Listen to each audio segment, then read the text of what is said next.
Now स्वदेश पर आप देख रहे हैं आज का बाजार और मैं हूं आपके साथ पूजा त्रिपाठी। और इस शो में हम आपको बताएंगे अगले आधे घंटे कि आज दिन भर बाजार में किस तरह का कारोबार देखने को मिला, कौन से सेक्टर्स में एक्शन था, क्या कुछ अहम खबरें आई दिन के दौरान और इसी के साथ ही साथ मार्केट के एक्सपर्ट्स का क्या व्यू बन रहा है बाजार पर। इन तमाम बातों पर हम चर्चा करेंगे।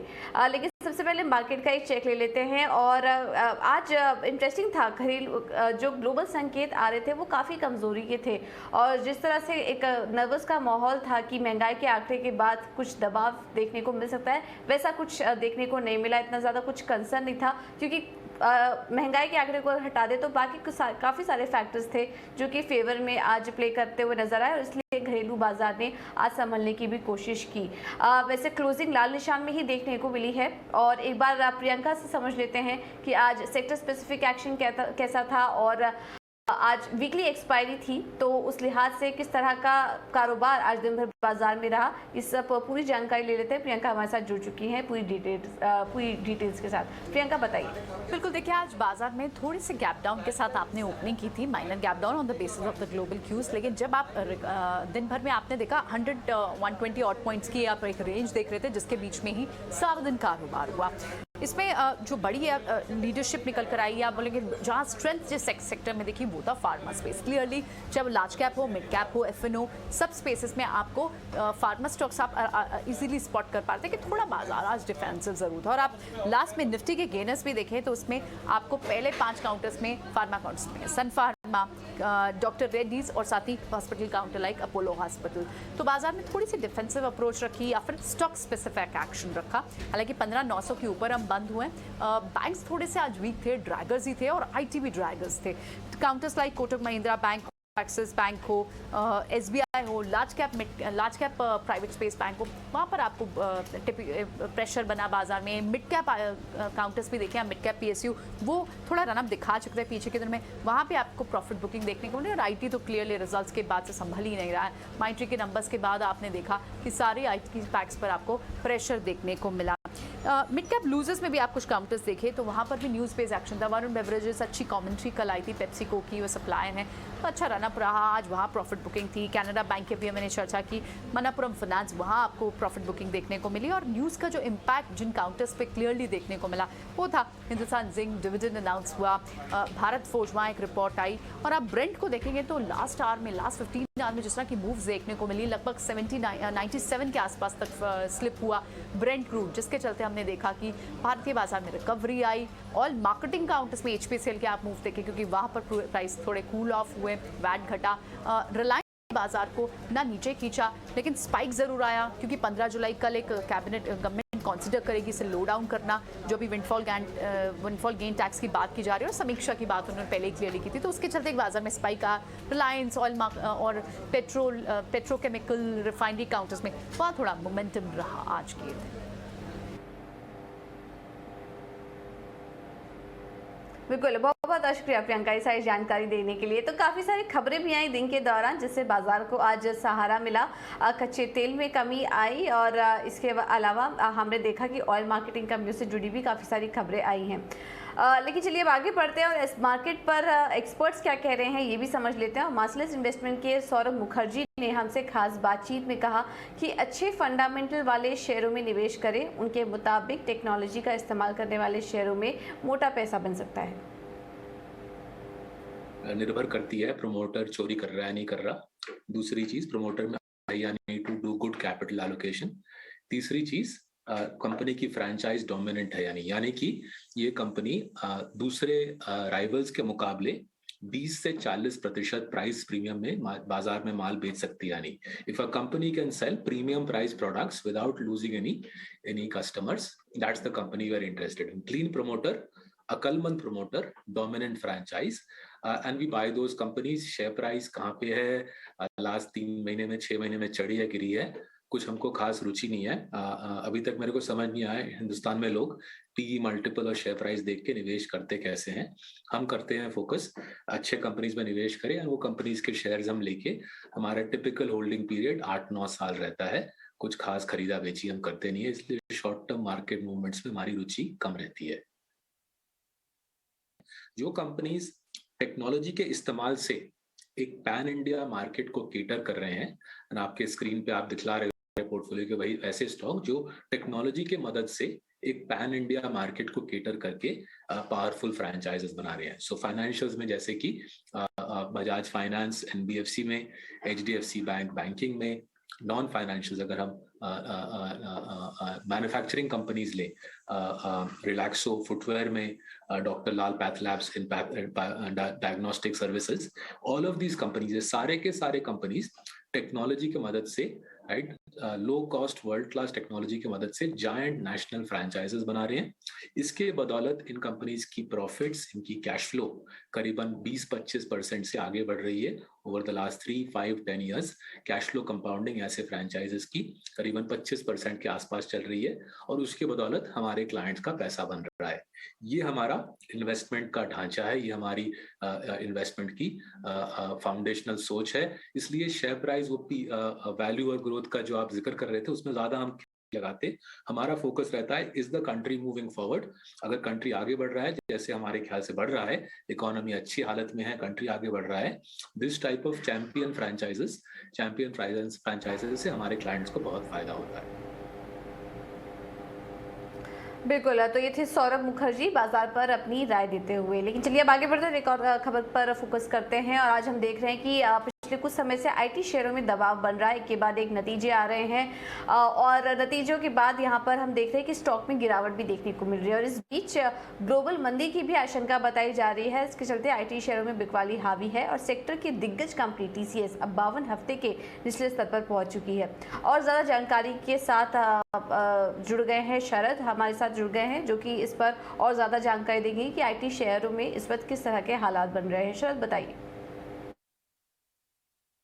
भारत की दिग्गज आईटी कंपनी टीसीएस ने अपने 52 वीक के लो को आज टच किया के ट्रेड में। और अगर बात करें मार्केट कैप लॉस की तो लगभग कह सकते 3.9 लाख करोड़ का मार्केट कैप लॉस हुआ है। और मार्केट कैप अगर ओवरऑल देखें तो 11 लाख करोड़ के नीचे आ गया। ये पहली बार हुआ है मार्च 2021 में।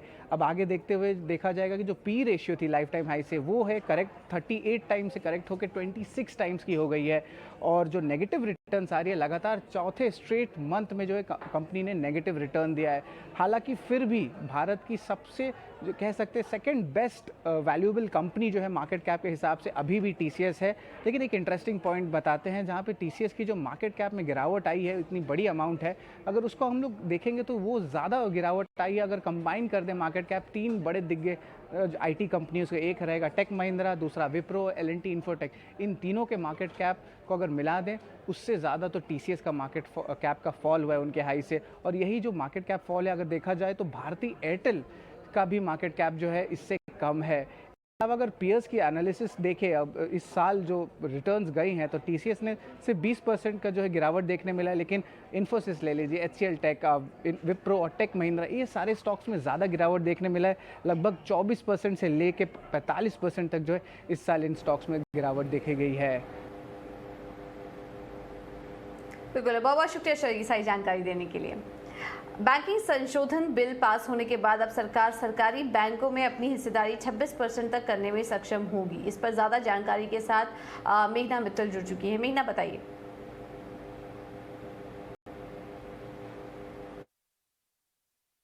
जी, जो बैंकिंग अमेंडमेंट बिल रेडी है फाइनेंस मिनिस्ट्री के पास, उसके अकॉर्डिंग गवर्नमेंट सारे पब्लिक सेक्टर बैंक्स में अपना स्टेक 26% तक रिड्यूस कर सकती है। लेकिन इसके बावजूद जो मैनेजमेंट कंट्रोल है वो गवर्नमेंट के पास ही रहेगा। गवर्नमेंट ही जो बैंक्स के बोर्ड होंगे उनको अपॉइंट करेंगी और प्राइवेट सेक्टर प्लेयर को ये बोर्ड में अपॉइंटमेंट नहीं मिलेगा। ये सूत्र जानकारी दे रहे हैं कि गवर्नमेंट अपने ओनरशिप ट्रांसफ़र करेगी, लेकिन मैनेजमेंट कंट्रोल गवर्नमेंट के पास ही रहेगा।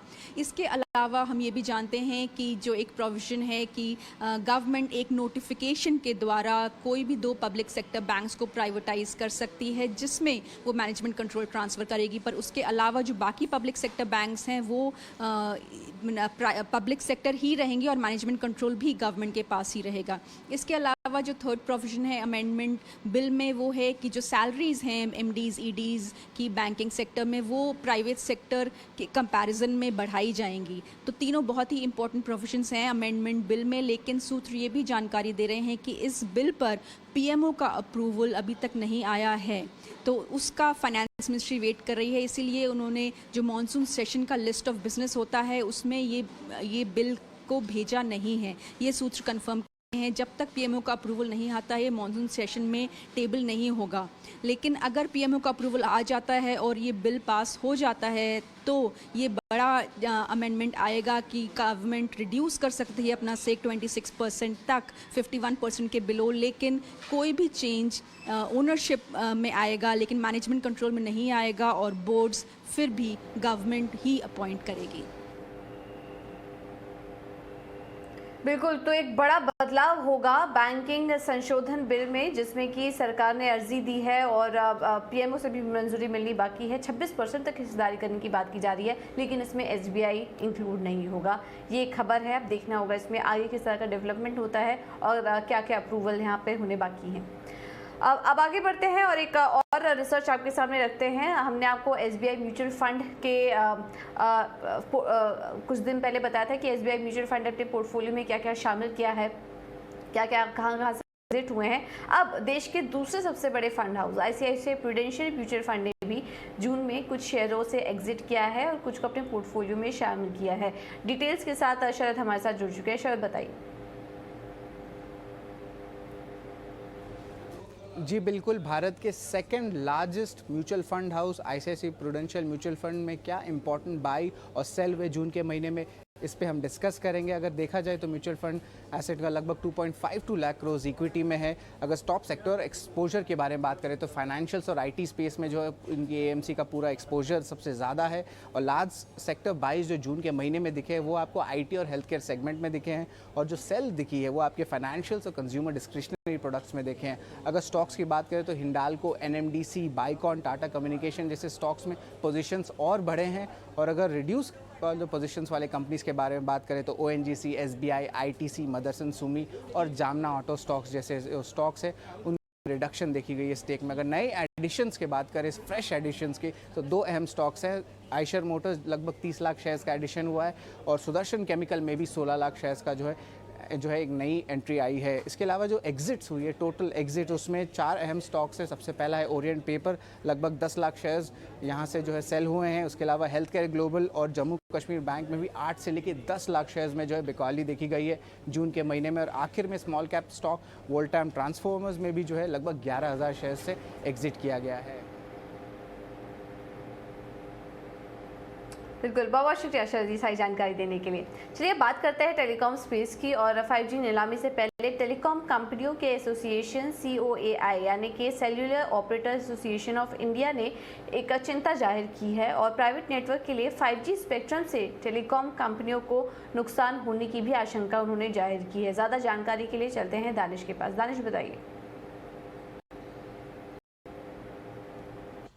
देखिए, 5G स्पेक्ट्रम ऑक्शंस बस कुछ ही हफ्तों दूर है, लेकिन इन 5G ऑक्शन से पहले टेलीकॉम ऑपरेटर्स ने एक बार फिर से इस कंसर्न को रेज करा है कि जो सरकार का प्लान है अब कंपनीज को स्पेक्ट्रम अलॉट करने का 5G के प्राइवेट यूज के लिए, उसको कंपनीज ने वापस फ्लैग करा है। Cellular operators association of India, जो रिलायंस जियो, भारतीय एयरटेल और वोडाफोन आइडिया को रिप्रेजेंट करती है, उन्होंने एक स्टेटमेंट निकाली है। उन्होंने साफ कहा है कि जिस कंपनी को 5G स्पेक्ट्रम चाहिए था उन्होंने अप्लाई कर दिया है। और इस बार हमने देखा है टेलीकॉम ऑपरेटर्स को छोड़ के एक कंपनी जो नॉन टेलीकॉम ऑपरेटर है उन्होंने भी 5G स्पेक्ट्रम के लिए इस बारी अपने एप्लीकेशन को सबमिट करा है। और ये कंपनी अपना एक 5G प्राइवेट नेटवर्क चाहती है अपने यूज के लिए। लेकिन COAI का कहना है कि अगर स्पेक्ट्रम को कंपनीज को एक एडमिनिस्ट्रेटिव बेसिस पे स्पेक्ट्रम अलॉट किया जाएगा तो ये टेलीकॉम ऑपरेटर्स के लिए अच्छी चीज नहीं होगी, क्योंकि ये करने के बाद टेलीकॉम ऑपरेटर्स का जो बिजनेस यूज केस है वो बिल्कुल खत्म हो जाएगा। तो COAI ने सरकार के इस कदम को वापस रेड फ्लैग करा है। और उन्होंने ये भी कहा है